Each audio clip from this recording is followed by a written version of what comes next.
conéctate con el debate de la reforma eléctrica. Resumen. Foro 10. Impactos económicos y financieros para la CFE y la hacienda pública de las reformas energéticas y su sostenibilidad. Me preguntaba el diputado Moreira, con mucho sentido, si con la reforma secundaria se podría evitar distorsiones. Mi respuesta es claro que sí, diputado. Creo que podríamos llegar, yo estoy convencido, diputado, que podemos llegar a soluciones, lo hemos demostrado.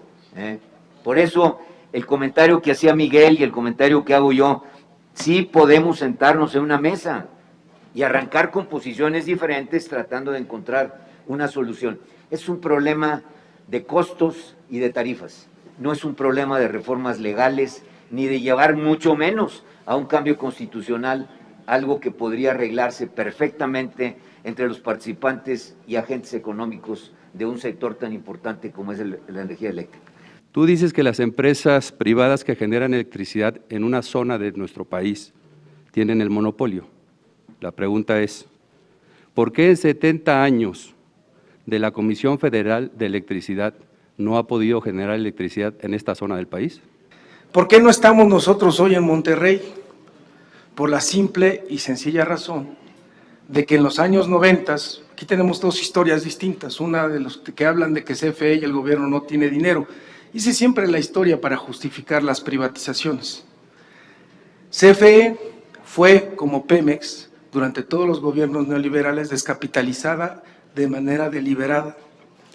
Se hicieron proyectos por parte de CFE que no eran de CFE, que eran de privados y que eran pidiregas y que son proyectos vinculados a presupuesto para comprar energía y capacidad a Iberdrola y a otras empresas desde los años 90.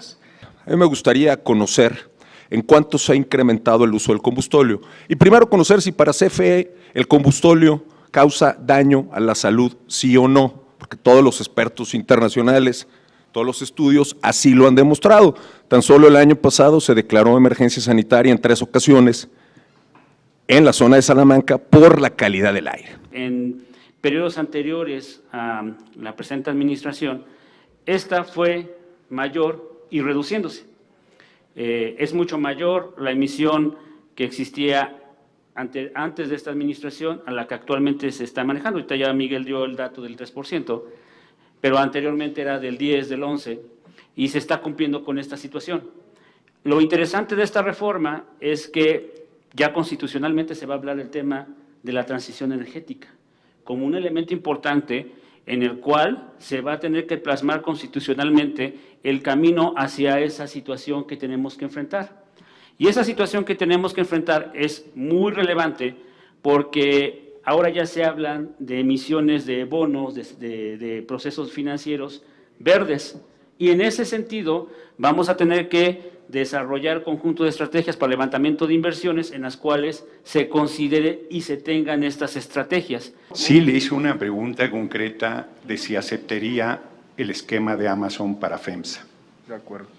Cuando yo me refería a la compañía Amazon, que es una compañía admirada, grandísima, es por tratar de demostrarles a ustedes cómo la empresa más grande del mundo en este momento está en lo que se le llama también el control de la última milla, que es lo que hoy vale, lo que hoy se pondera en los mercados económicos, tener el control de la distribución.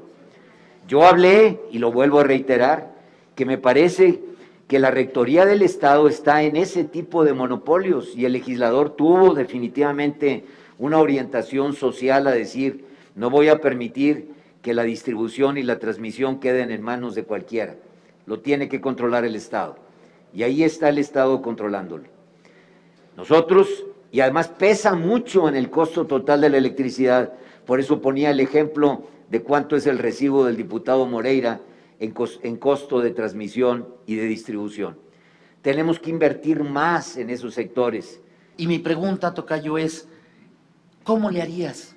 ¿Qué pedirías para poderla hacer eficiente? La CFE es tuya, es nuestra, es de todos. Vámosla llevando a que sea una empresa de éxito de todos los mexicanos en ese 56% y el 46% que los privados hagan su parte. Si hacemos un equipo parejo y jalando parejo todos, yo creo que a México le va a ir muy bien. ¿Pero qué haría? Bueno, yo cuidaría mucho mis costos, cuidaría mucho mis gastos administrativos como encargado de esto, estoy seguro que eso lo están intentando hacer. Trataría de ir produciendo cada vez más barato, constantemente llevaría mi comparación contra los que lo hacen mejor e invertiría todo mi esfuerzo por tratar de ir un paso adelante en el uso tecnológico en una industria que está cambiando a velocidades impresionantes. Se nos olvida que el mundo está enfrente de una transición sí energética, pero también tecnológica, tocayo. Y el que no se ponga adelante en la tecnología, pues va a perder competitividad. ¿Qué tendríamos que hacer?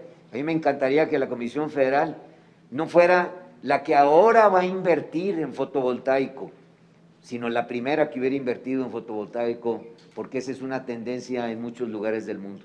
La primera que estuviera invirtiendo en aerogeneradores, la primera en el uso del hidrógeno, la primera en utilizar el mar como lo usan los israelitas, la primera en una enorme cantidad de proyectos que le permitiesen, por un lado, transitar en este nuevo reto que tenemos como sociedad y por otro lado, aprovechar las tecnologías. ¿Qué se hizo y se dejó de hacer en el marco jurídico que tenemos y que ha tenido o no un impacto financiero y económico en los últimos 3 años? ¿Qué se hizo y se dejó de hacer respecto a este marco jurídico que tenemos en nuestro país, particularmente en la reforma eléctrica del 2013? ¿Cuál es el cálculo del impacto presupuestal de esta reforma? Porque es el tema que estamos tratando el día de hoy, los impactos económicos y financieros de esta posible reforma. Se dejó de implementar la reforma y la reforma iba muy bien, y aquí aprovecho para contestar un poco el comentario que hacía mi buen amigo Carlos. La verdad es que la reforma iba muy bien y en términos de renovables, las inversiones que se empezaban a dar eran considerables. Por eso les quiero enseñar la lámina 64, pero esto me parece que es fundamental. Se cancelaron las subastas. Las subastas, como se ha referido aquí, fueron los mecanismos más exitosos para contratar energía limpia en el mundo. Dieron como resultado en su momento los precios más bajos. Y contrario a lo que se piensa, Carlos, no pagan el precio marginal, pagan el precio de la subasta. El precio marginal, vuelvo a insistir en algo que ya había dicho, no sirve para el pago de los contratos. La energía de la subasta se paga al precio contratado. El PML sirve para energía que no está contratada, que te hace falta y que no tienes contratada, o cuando tú ves una oportunidad porque está más barata que la que tú tienes en tu contrato. Todo eso de demanda evitada, transmisión y respaldo son recursos que van o que afectan a la hacienda pública. ¿De qué monto estamos hablando? 75,000 millones de pesos al año. Si lo sumas de aquí a 2024, son 225,000 millones de pesos, más los 490,000. A eso habría que agregarle que tienen ellos un régimen especial fiscal. ¿De cuánto estamos hablando? De acuerdo a nuestros cálculos, de más de 20,000 millones de pesos, esa afectación a la hacienda pública. Entonces, todas esas cosas, junto con que tienes autoabastos que son, consideramos nosotros, ilegales porque no tenían permiso para vender, afectan hoy a Comisión Federal de Electricidad porque esos autoabastos dan el 12% de la electricidad en el país y los PIEs, esas dos figuras, el 42% entre las dos, 31% PIEs y 12% autoabastos.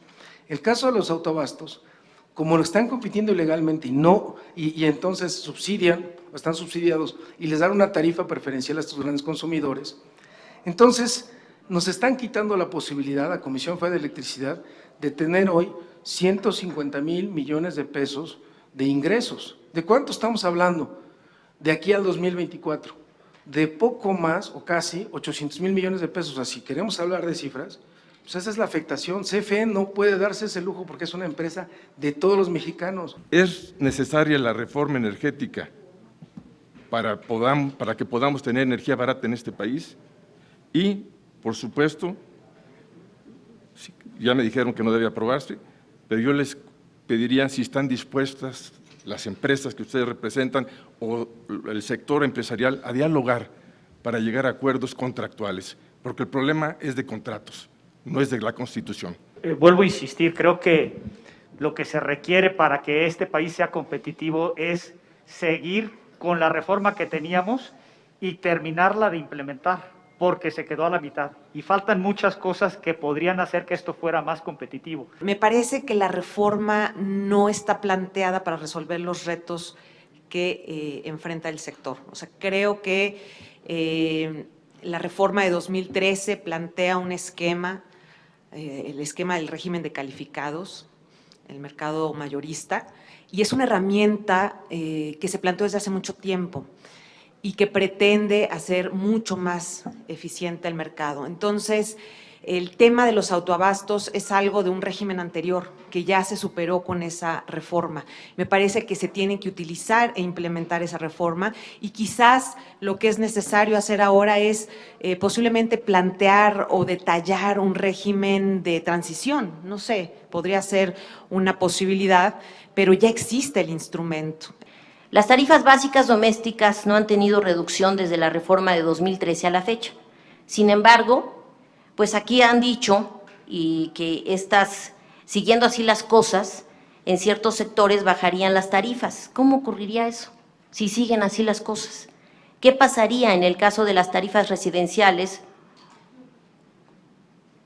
¿O para cuál sector será el beneficio de seguir así las cosas? CFE, por favor. Desde 2019 no hemos incrementado la tarifa de electricidad como sí se incrementó entre 2013 y 2019. Uno de los temas de la reforma anterior es la tarifa. Aumentó en 35% en promedio la tarifa de electricidad.